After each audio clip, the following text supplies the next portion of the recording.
क्या आप लोग जानते हैं कि इंडिया और पाकिस्तान, इन दोनों देशों को अगर मिलाया जाए तो ये दुनिया की सबसे बड़ी टीवी ऑडियंस है।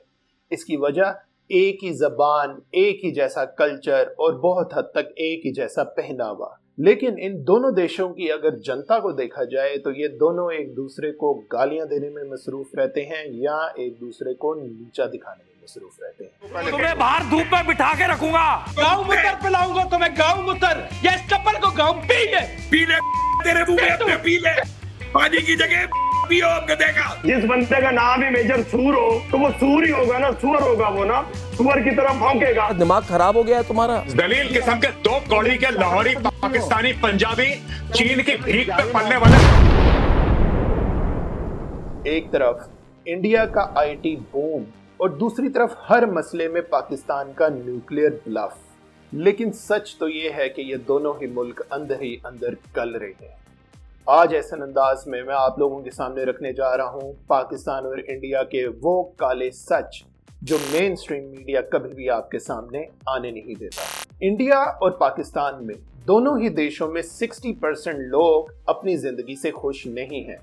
और अगर मेंटल इश्यूज की बात की जाए तो दोनों देशों को मिला के 40 करोड़ से ज्यादा अवाम है जो किसी ना किसी मेंटल इशू को फेस कर रही है। पर हम क्या कर रहे हैं? हम दोनों देश ट्विटर पे एक दूसरे के साथ वॉर कर रहे हैं।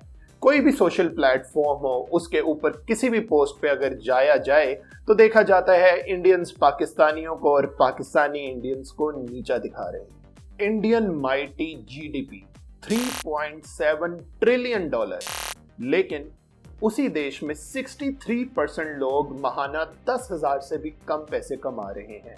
अब बात करते हैं अपने प्यारे पाकिस्तान की। पाकिस्तान की जीडीपी आज की डेट पे $376 बिलियन को टच कर रही है, लेकिन 2024 में इन्फ्लेशन रेट 29% को जाके टच हो गया। और उसका इफेक्ट ये हुआ कि आम अशिया जो इंसान को जिंदगी में रोजमर्रा में चाहिए होती हैं वो भी लेने की पावर पाकिस्तानियों के हाथ से छीन ली गई। अगर इन दोनों देशों को मिला के बात की जाए तो 500 million people under the line of poverty जिंदगी गुजार रहे हैं। जीडीपी को देखकर खुश होने वाले हिंदुस्तानी अपने उस किसान का सोचें जो दिन में 27 रुपए कमा रहा है, और बात बात पे न्यूक्लियर ब्लफ देने वाला पाकिस्तान ये सोचे कि पाकिस्तान का मजदूर रात को घर पे रोटी भी नहीं लेके जा सकता। तो इस जीडीपी के नंबर्स का क्या करना है कि जब इस मुल्क में रहने वाले बासी अपनी आम अशिया, अपनी आम जरूरियात को पूरा करने के लिए बहुत ही ज्यादा तंगहाली का शिकार है।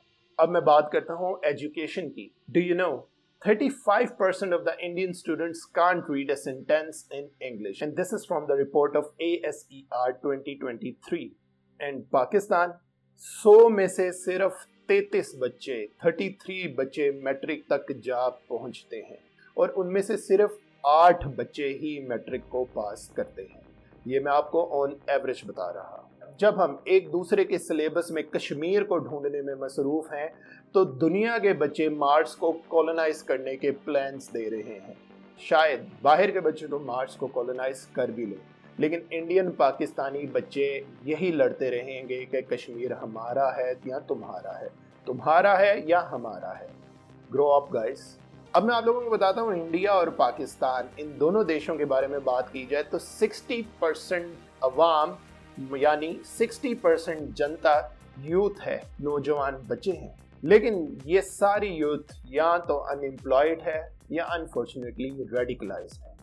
अगर मैं मेंटल हेल्थ क्राइसिस की बात करूं तो इंडिया में हर 7 में से एक बंदा किसी ना किसी मेंटल इशू को फेस कर रहा है। और अगर इस एवरेज को देखा जाए तो जितनी इंडिया की अवाम है, ये अवाम में से 200 मिलियन पीपल वो हैं जो किसी ना किसी मेंटल इशू को फेस कर रहे हैं।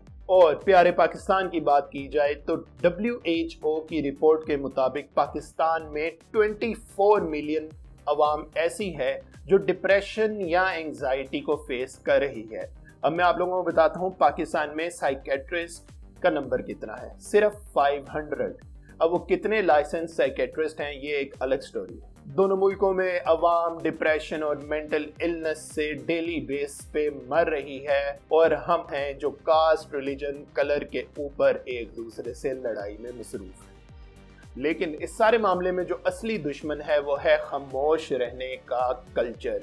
हम एक दूसरे के साथ उनसियत या कोई कनेक्शन महसूस करने से पहले देखते हैं कि हमारी राजनीति हमें किस डायरेक्शन पे लेके जा रही है।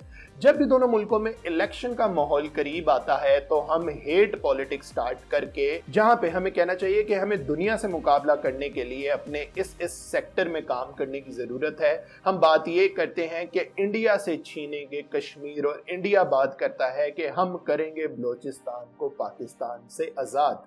अब ये नेता और ये राजनीति के लोग ये जो तोड़ जोड़ की सियासत करते हैं और तोड़ जोड़ में जो करोड़ों अवाम का इमोशन डिस्टर्ब करते हैं, उनसे ये सवाल कौन करेगा? कोई भी नहीं करेगा। आप लोग क्योंकि उनको वोट देने में मसरूफ हो।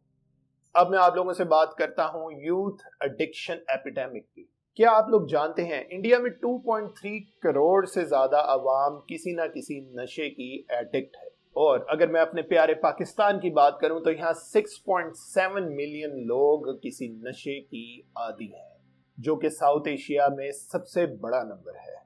देखिए, सबसे ज्यादा नशेई साउथ एशिया में पाकिस्तान के मुल्क में पाए जाते हैं।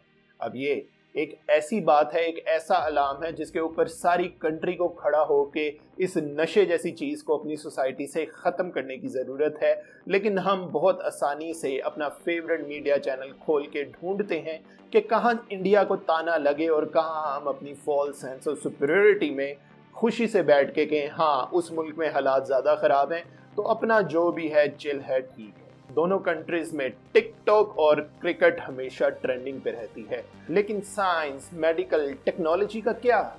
जो डिफाइन करता है किसी भी कंट्री का नेक्स्ट 100 साल, उसमें हम लोग कहीं ना कहीं आज भी बहुत पीछे हैं।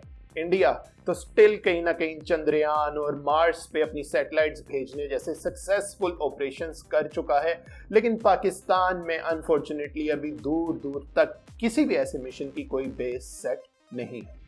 अब मैं बात करने लगा हूं बहुत ही इंटरेस्टिंग चैप्टर के बारे में, जो कि है defence budget. Indian defence budget 2024 में था $75 बिलियन और पाकिस्तान में था $9 बिलियन 2024 में।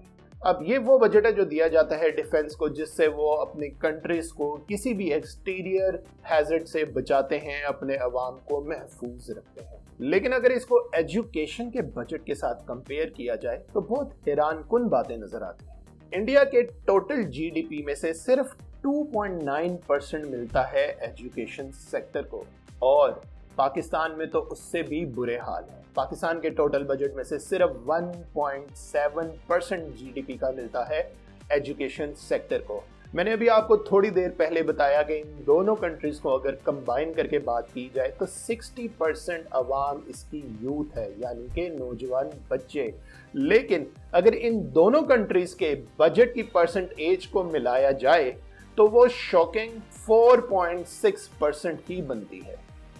यानी कि इन कंट्रीज की क्लियर डायरेक्शन हमें नजर आती है कि बिलियंस ऑफ डॉलर दो बजट में एस्टैब्लिशमेंट को, फौज को, ताकि ये हम लोगों को एक्सटीरियर खतरों से बचाए।